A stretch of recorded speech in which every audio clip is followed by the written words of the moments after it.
Bien, que el Señor nos bendiga, hermanos. ¿A cuánto nos gusta obedecer? Solo el hermano José. ¿Y el resto? Solo uno. A todos nos cuesta obedecer. Les voy a pedir un favor, pónganse de pie. Vamos a ver si obedecen. ¿Por qué no llenan los espacios que están más para acá? Porque veo que están muy retirados y el grupo es bastante... Voy a hacer lo que hago en la escuela, en el grado. Nos ubicamos más cercanos ahí, estamos más en comunión. Por si llegaran a venir más, ¿verdad? Se van sentando ahí al final. Y ahora sí, como estamos, vamos a pedirle al Señor que nos bendiga, que sea Él quien tome el control de esta reunión. Padre, buen Dios, en esta noche queremos agradecer, Señor, por la oportunidad que nos das de estar aquí en este lugar. Señor, no somos dignos muchas veces, Señor, de ostentar alguna situación, pero Señor, es por tu misericordia, porque estamos nosotros aquí parados al frente. Te pedimos, Señor, que tomes control de las emociones, que seas tú, Señor, hablando y que solo seamos un medio a través del cual tu palabra ha de ser expuesta. Oramos en el nombre de nuestro Señor Jesucristo, a quien es la honra, es la gloria, Señor. Amén. Bien, hermanos, cuando obedecemos de mala gana. Por ahí hay un dicho que dice, a la fuerza ni comer es bueno, ¿verdad? Genio y figura, decimos, hasta la sepultura. Así soy y así me voy a ir. Entonces, como que el hecho de que nosotros nos cuesta aceptar que alguien nos tiene que dar indicaciones, está a lo largo de toda nuestra existencia. Y los seres humanos somos muy dados a cumplir con nuestras obligaciones a medias. A veces nos dicen que hagamos cosas en nuestro trabajo, aun cuando forman parte de nuestro trabajo. Cuando se nos dice que las cumplamos, generalmente nos gusta entrar un poco en un desacato a la autoridad. Y de alguna manera hacemos las cosas, pero las hacemos no al 100%. Y cuando lo hacemos de esa manera, nuestro quehacer diario se vuelve un tanto así como sentir que estamos haciendo un trabajo con el cual no disfrutamos. Eso es en el diario vivir. A mí me pasó la semana anterior, estábamos haciendo un traslado dentro de la misma institución. Estábamos sacando un sector donde está un montón de libros y estaban todos amontonados y lo estábamos pasando para otro. Pero yo no tuve el tiempo para organizarlo por completo y a una compañera le dijeron, mire, continúe lo que Carlos ya estaba haciendo. Y entonces ella dijo, bueno, metamos los libros a como, del lugar. Nosotros los estábamos ubicando. Y ella manifestó, yo no sé por qué a mí me tuvieron que mandar. Y ella lo fue a hacer, pero lo hizo de mala gana. Entonces, ¿qué hizo? Cuando yo llegué al final a revisar qué habían hecho, solo se me vino a la mente una película donde queman un montón de libros, de Biblias, los nazis, ¿verdad? Y hacen una pira ahí y encendieron todos los... Y así estaban, como dispuestos para quemarlos en el centro de un salón. Nosotros muchas veces cumplimos con nuestro trabajo. Cumplimos con el trabajo, pero lo cumplimos de esa manera. No hacemos las cosas con excelencia, como que fueran para el Señor. Porque todo lo que nosotros hacemos lo deberíamos de hacer de esa forma. Entonces, la persona... cuando hace las cosas de esa manera, inclusive entra en una etapa de rechazo a la autoridad. Son muchas las ocasiones en que mostramos rebeldía a las órdenes que emanan de una autoridad superior a nosotros. Nosotros siempre estamos bajo autoridad, ¿verdad? Dice que nosotros somos autoridad en un lugar de trabajo, pero hay otro que está encima de nosotros y arriba de él está otra persona. Por lo tanto, al final nosotros todos, dice, dependemos de alguien. Siempre vamos a tener una dependencia. Aquí hace algunos años, me recuerdo que teníamos una actividad aquí, allá en el templo, un día sábado creo, y el pastor nos preguntó, ¿verdad? ¿Están ustedes con la visión de la iglesia? Y si usted está de acuerdo con la visión de la iglesia, póngase de pie y venga aquí. Y de repente nos paramos los que estábamos ahí, pues estamos dentro del trabajo de la iglesia y nos pusimos de pie. Pero llamó la atención que una persona se quedó atrás, ¿verdad? Y el pastor le preguntó, hermano, ¿usted no está de acuerdo con la visión? No, le dijo, yo no estoy de acuerdo. Y se quedó. Y de repente, pues, todos bajamos, se oró y él se mantuvo ahí. Al tiempo, pues, esta persona se retiró de la iglesia. Muchas veces nosotros estamos en las congregaciones, formamos parte del trabajo de la iglesia, pero no estamos de acuerdo con lo que nos están diciendo. Entonces, si usted está en una condición así, realmente está haciendo un trabajo de mala gana a los ojos del Señor. Y fíjese que, por eso dice que en Romanos habla de que, dice que nosotros no nos podemos jactar contra las ramas. Las hojas no se pueden jactar contra las ramas, porque dependemos de una rama, y esa rama depende de la savia que le llega, y esa savia circula a través de una raíz que está capturando todos los elementos necesarios, desde el lápiz hasta llegar a la punta. En una cuestión, en un principio que se llama ahí el xilema y el floema de una planta. Así estamos nosotros en una dependencia del Señor.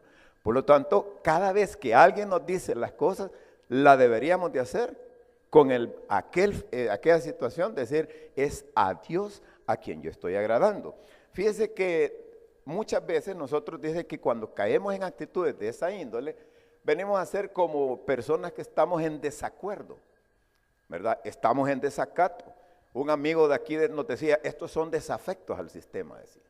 El hecho de no estar metidos en el grupo que está haciendo el trabajo que el Señor ha puesto. Por ejemplo, nosotros sabemos de que nosotros dependemos de una persona que esté en el liderazgo de la iglesia. Y en este sentido, nuestros pastores son los líderes de la iglesia y a través de él van a emanar todas las indicaciones. Pero de repente nosotros nos volvemos como que, miren, si no creen que debería ser de esta manera. Porque a veces nosotros tenemos ideas, ¿verdad? Y entramos en ese choque, ¿verdad?, de situaciones que quisiéramos que las cosas se hicieran como nosotros queremos que se hagan. En la Biblia, ¿verdad?, dice que hay un ejemplo de esto. Dice que cuando en una ocasión Pablo fue llevado ante el rey Agripa, ¿verdad?, y en el libro de los Hechos, se encuentra aquello donde él le dice, está ante Agripa y le dice en su defensa, ¿verdad?, Pablo está diciéndole, no fui rebelde, dice, a la visión celestial. Entonces, eso se encuentra en Hechos 26, 19. Y entonces cuando uno se pone, bueno, él no fue rebelde a una visión celestial. ¿A cuál visión? Entonces, Pablo no había recibido directamente esa visión, pero él sabía que había una visión. Pero dice posteriormente, antes de eso, en Hechos, siempre en el capítulo 1, decía ahí, pero recibiréis poder cuando haya venido sobre vosotros el Espíritu Santo, y me seréis testigos en Jerusalén, en Judea, en Samaria y hasta lo último de la tierra. Entonces, este pasaje que Pablo cita cuando le dice, yo no fui rebelde a la visión celestial, a la visión que había dejado el Señor para todos sus discípulos. Y entonces él se mete y le dice, yo estoy en la visión que el Señor me dio. Entonces, al final, en la parte de ese discurso, el rey Agripa le dice, mira que por poco me persuades a ser cristiano, porque tan explícita fue las explicaciones que, valga la redundancia, las explicaciones que estaba él dando, que Agripa casi se convence y dice, casi se convierte él en un cristiano más. ¿Qué fue lo que sustentó la vida de Pablo? Dice que Pablo, una vez que fue llevado a ese punto de reconocer que la autoridad estaba delegada por el Señor y que él solo era un obrero, entonces dice que él empezó a ser obediente. Y la obediencia es algo que debe caracterizar al cristiano. Fíjese que cuando nosotros no somos obedientes al Señor, tenemos una mala relación. Y a veces creemos, le echamos las culpas a las personas que nos rodean. Nosotros decimos, yo no sé por qué las cosas a mí me salen mal, o porque me van mal, o porque yo me relaciono mal con mis compañeros, cuando deberían de llevarse bien. ¿Alguna vez usted se ha resistido a Dios? ¿Alguna vez usted ha sentido de que Dios lo ha mandado a hacer algo y usted no lo ha hecho por X o Y motivos? Dice que cuando nosotros nos tardamos o simplemente nos hacemos así como los locos, ¿verdad? Dice que el Señor nos llama una vez a hacer algo. Pero de repente el Señor nos lo vuelve a recordar, pero después ya no nos lo va a recordar. De repente uno dice, yo me recuerdo que el Señor en una palabra me dijeron a mí que tal y tal cosa iba a hacer, pero usted no lo hizo. Entonces cuando somos rebeldes, cuando no tenemos una buena relación con el Señor, entonces nosotros dejamos de lado la autoridad que el Señor está estableciendo. Y el colmo de los colmos es que nosotros como cristianos muchas veces nos peleamos con el Señor. Como una vez me decían, trabajando yo en una institución privada, me dijo una persona ahí, mire, me dijo, no es bueno pelearse con la cocinera. Entonces yo le dije, yo no estoy peleando con ninguna cocinera, le dije. Pero lo que me quería decir era eso, de que no debería yo establecer una relación de desacato a lo que me estaban diciendo. Y a veces Dios nos manda que hagamos cosas. ¿Y qué hacemos nosotros? Vamos, pero vamos de mala gana. Fíjese que yo he aprendido en la vida, uno está esperando oír la voz de Dios, como en las películas. Que el Señor habla a través de una tormenta y de repente Dios habla y a usted le dicen algo, pero de repente Dios no va a usar esos mecanismos y va a usar a personas, va a usar a gente común y corriente para decirle lo que usted tiene que hacer, y quién sabe que usted sea obediente o haga las cosas de buena o de mala gana. Eso le pasó a un personaje en la Biblia, ¿verdad? Que era prácticamente, dice que era un judío, sí, era un judío fanático, pero que se resistió a predicar a los gentiles. ¿Cómo es posible que me manden? Yo siendo un judío, yo tengo que ir a predicarle a los judíos, pero dijeron que fuera a predicar a los gentiles. ¿Qué podemos aprender de esa situación? Que al igual que este personaje, a veces nosotros cometemos el mismo error que él. Y de quien vamos a hablar en esta ocasión es de Jonás, ¿verdad? ¿Quién era Jonás en la Biblia? Dice que Jonás era una persona que, si usted lo busca dentro de los profetas menores, él es el quinto libro que es de los profetas menores, de los 12 profetas menores que hay. Y su libro simplemente trata sobre 4 aspectos, 4 capítulos tiene. En el primero, Dios le habla a Jonás. Dios le da una indicación y Jonás huye. Es el primer capítulo. En el segundo capítulo, Jonás es tragado por un pez y dentro del pez se arrepiente y empieza a pedirle perdón al Señor y Dios le oye y le confirma que tiene que ir y lo salva y lo lanza para otro lugar. Tercero, va a Nínive y le dice que es una ciudad tan grande que tiene 3 días para atravesársela, y cuando va a un día de camino en la ciudad, dice que él empieza a predicar que va a ser Nínive va a ser destruida. Y un cuarto capítulo es el enojo de Jonás. ¿Por qué? Porque se enojó, porque Dios lo que había dicho, que iba a ser destruida la ciudad, no fue destruida, se enojó con Dios. Entonces se enojó con el Dios, con el dueño de la creación, con el que estaba diciendo que fuera y que se arrepintiera la ciudad. Entonces dice que en ese sentido, nosotros podemos ver a Jonás como un profeta, la antítesis de lo que fue Elías. O sea, lo opuesto a lo que era Elías, porque Elías dice que él obedeció, aún a pesar de que él sabía de que estaba amenazado. Cuando nosotros leemos ahí en Primera de Reyes, dice de que el Señor lo mandó a que hiciera algo. Y fue donde una viuda, y esa viuda él le dio un mensaje y le dijo, ve y dile a esto y esto, y se lo dijo, ¿verdad? Y usted lo puede buscar en Primera de Reyes 19, y entonces va a ver que al final, dice él, ¿verdad?, entra en una situación donde le pide al Señor, quítame la vida, pues no soy mejor que mis padres. Entonces hay un momento en que él entra en una desesperación. Pero por el contrario, Jonás representa el otro tipo de persona, lo que hace cuando nosotros no estamos de acuerdo con Dios. Elías le hizo caso, Jonás no. Entonces esto muestra lo que la perspectiva humana Yo tengo mi propia perspectiva y a veces no permito que Dios me muestre la perspectiva que quiere darme a entender. Entonces veamos cuáles son los aspectos en los que incurre de acuerdo a esto Jonás. Y vamos a ver que son 3. La lección que yo puedo aprender de esta situación cuando hago las cosas de mala gana es que el primer aspecto es entro en desacuerdo con Dios. Y fíjese bien cuál es el problema. Dice, Jonás entró en un desacuerdo con Dios. Y eso lo podemos ver en Jonás 1, del 1 al 3, ¿verdad? Y ahí dice, vino palabra de Jehová a Jonás, ¿verdad? Hijo de Amitai, diciendo, levántate y ve a Nínive, aquella gran ciudad, y pregona contra ella, porque ha subido su maldad delante de mí. Y Jonás se levantó para huir de la presencia de Jehová a Tarsis, y descendió a Jope y halló una nave que partía para Tarsis, y pagando su pasaje, entró en ella para irse con ellos a Tarsis, lejos de la presencia de Jehová. Estaba en desacuerdo con Dios. Al igual que Jonás, muchos cristianos estamos en desacuerdo con el Señor.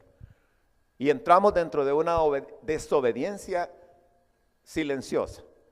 Podemos estar dentro de la iglesia y estamos en un desacuerdo silencioso con lo que se hace en la iglesia.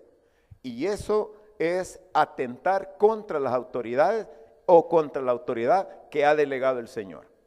Esa parte de poder entender que toda autoridad es delegada por el Señor son las cosas que nos deberían a nosotros mover para poder actuar dentro del trabajo que el Señor requiere. Son muchas las ocasiones en las que nosotros argumentamos un franco rechazo para cualquier situación en la que hay una autoridad que nos está mandando a realizar las cosas. Resistirnos u oponernos a la autoridad es como que nos opongamos al Señor.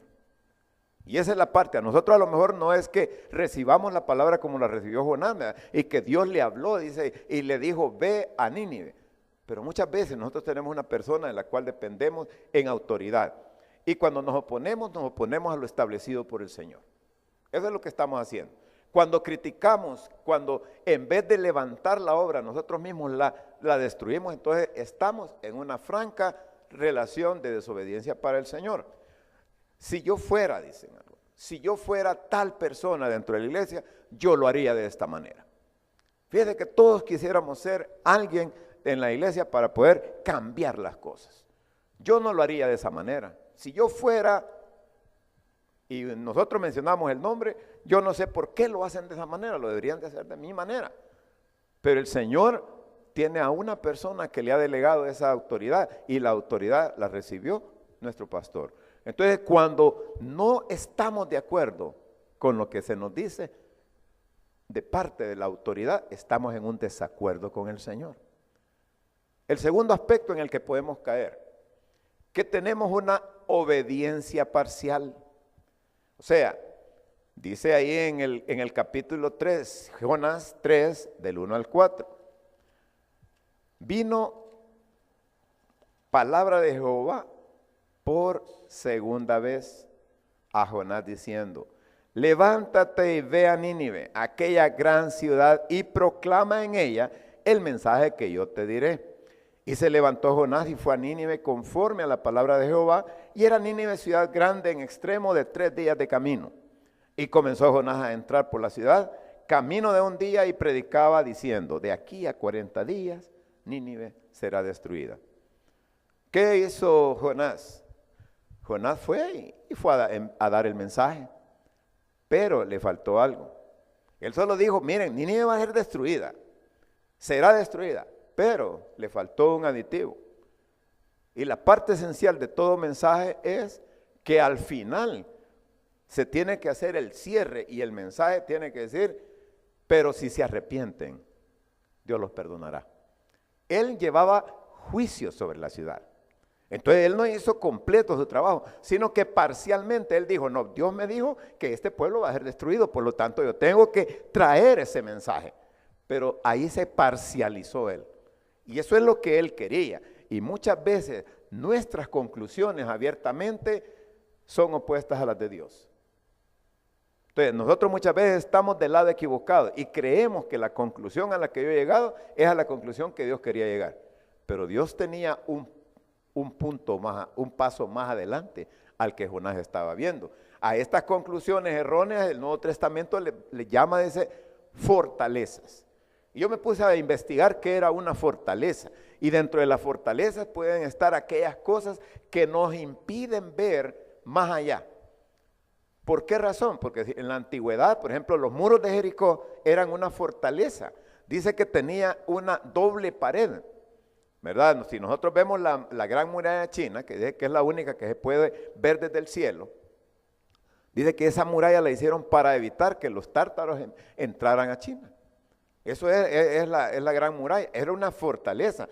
Y dice que habían fortalezas que se le llamaba muros casamata, así, casamata, que establecían dos muros para que si podían traspasar uno, el otro les iba a costar. O sea, eran paredes paralelas prácticamente. Y ahí nos damos cuenta cuando leemos nosotros en el Antiguo Testamento, cuando dice que los muros de Jericó, dice que mucha gente podían vivir en ese lugar. Por eso, porque tenían una doble pared. Entonces dice que esos muros nos impiden que la palabra pueda penetrar. Cuando yo me fortalezco, cuando yo establezco un muro a mi alrededor, no permito que nada llegue hasta donde tiene que llegar. Yo puedo encerrarme como en un casco o como con un virus. Ahora aprovecho a uno para dar clase, ¿verdad? Decíamos, estábamos viendo una planta y los virus tienen la capacidad de encapsularse. Hacen una cápsula y pueden vivir 10, 15, 20 años. Y ahí estar. Y cuando los sacudimos en el polvo, solo necesitan un campo que sea propicio para desarrollarse. Y ahí está la cápsula. Pues así, más o menos, es una fortaleza. Nos encapsulamos y metemos allí nuestra mente, nuestro corazón, y no permitimos que nadie nos llegue. Entonces, ¿qué fue lo que hizo Jonás? Él se encapsuló, él tuvo su fortaleza, su orgullo como judío. ¿Cómo era posible que él iba a ir a decirle que un pueblo gentil podía ser perdonado? No, por la maldad de ese pueblo tenía que ser consumido. Y él prácticamente lo que hizo fue a dar su mensaje, terminó el mensaje y de seguro se sentó en algún lugar alto de la ciudad para empezar a ver cómo el fuego del cielo descendía para consumir a ese pueblo. Cuando yo solo veo lo que me conviene, estoy haciendo una obediencia que es de carácter parcial. Ahora, ¿qué es lo que nos pide el Señor? Y es el tercer aspecto, que yo tenga una obediencia total. Yo debo depender de lo que Dios me dice. ¿Qué es lo que Dios espera de nosotros? Que le obedezcamos, pero no parcialmente. Yo le tengo que obedecer en la totalidad. Dice, y llegó la noticia hasta el rey de Nínive, y él se levantó de su silla y se despojó de su investidura. Y fíjese lo que dice ahí en Jonás 3, del 6 al 9. E hizo proclamar, fíjese, y anunciar a Nínive que por mandato del rey y de sus grandes, de los que le acompañaban, diciendo, hombres y animales, bueyes y ovejas, no gusten cosa alguna, no se les dé alimento ni beban agua, cúbranse en cilicio, hombres, animales, y clamen a Dios fuertemente, conviértanse cada uno de su mal camino, de la rapiña que hay en sus manos. ¿Quién sabe si se volverá y se arrepentirá Dios y se apartará del ardor de su ira y no pereceremos?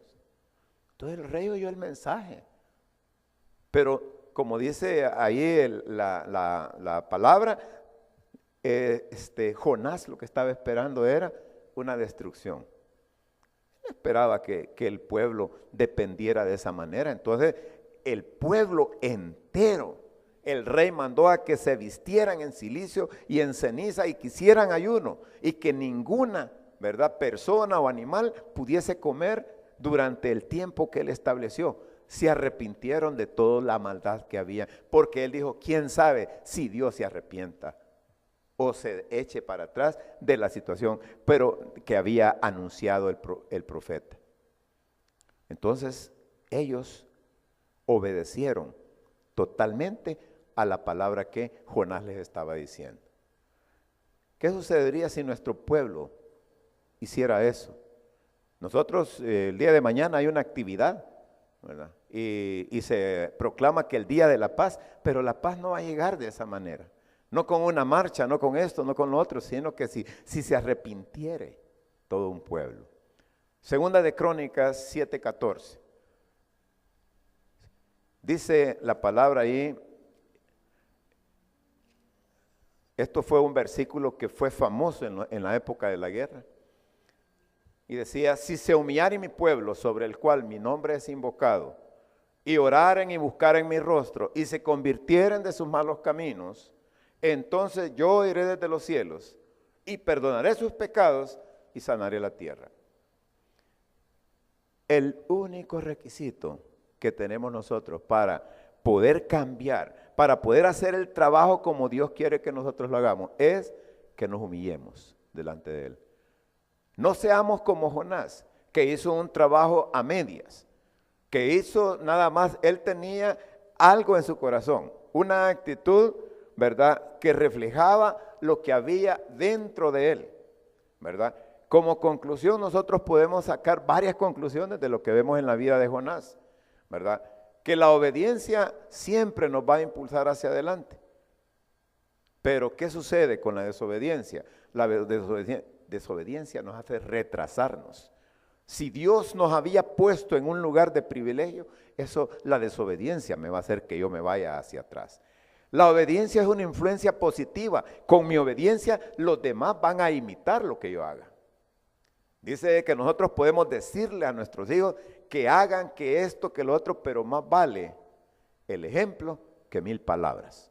Porque el ejemplo arrastra. Por eso dice que la influencia en los demás va a ser positiva cuando yo demuestro obediencia. Pero en cambio, si yo soy desobediente, todas las relaciones alrededor mío se van a mostrar de manera negativa.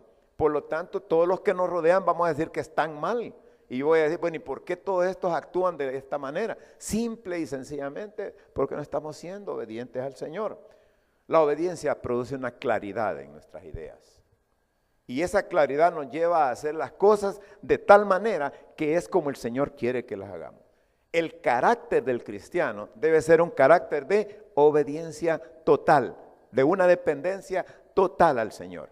No podemos estar por cuanto eres frío, no eres frío ni caliente, dices, por cuanto eres tibio, dice Apocalipsis, yo te voy a escupir de la boca. Porque nosotros tenemos que cimentarnos, o estoy en un lugar o estoy en otro. Entonces, como Jonás, nosotros podemos muchas veces mostrar cambio.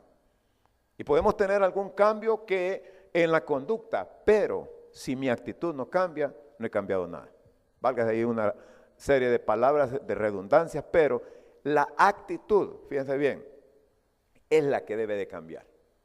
Yo puedo mostrar un cambio parcial, pero el Señor no necesita que nosotros tengamos cambios parciales. Él quiere que tengamos cambios que sean totalmente. ¿Por qué? Porque una actitud que yo tenga externa es reflejo de mi condición interna.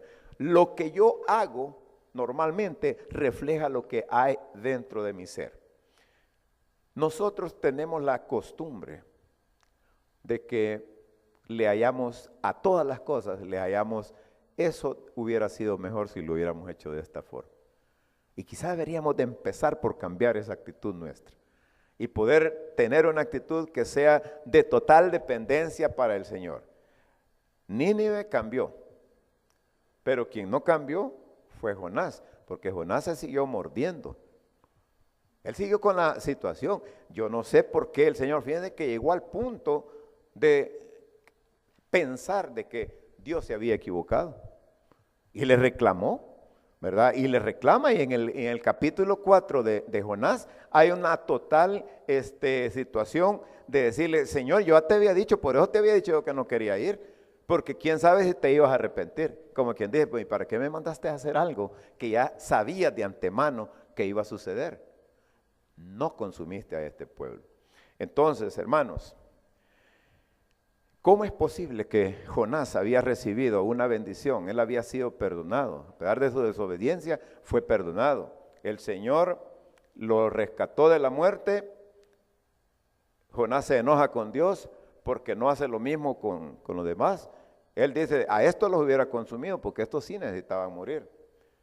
Salvó a los paganos y salvó también al que era su profeta. ¿Por qué nos enojamos entonces nosotros cuando tenemos que el Señor nos manda que hagamos algo y nos lo dice a través de las personas? Si el Señor, yo debo de estar agradecido porque si el Señor me tomó en cuenta para venir a hacer un trabajo, lo tengo que hacer de buena gana. El carácter del cristiano debe ser un carácter que no debe de andar sopesando las situaciones que si es o no es la orden adecuada. Simplemente yo la tengo que recibir y cumplir con lo que el Señor me manda a decir. Si sabemos que estamos dentro de una iglesia, en una congregación donde estamos siendo cimentados en nuestra fe a través de los diferentes programas que tenemos, entonces yo debo de acatar que hay una dirección.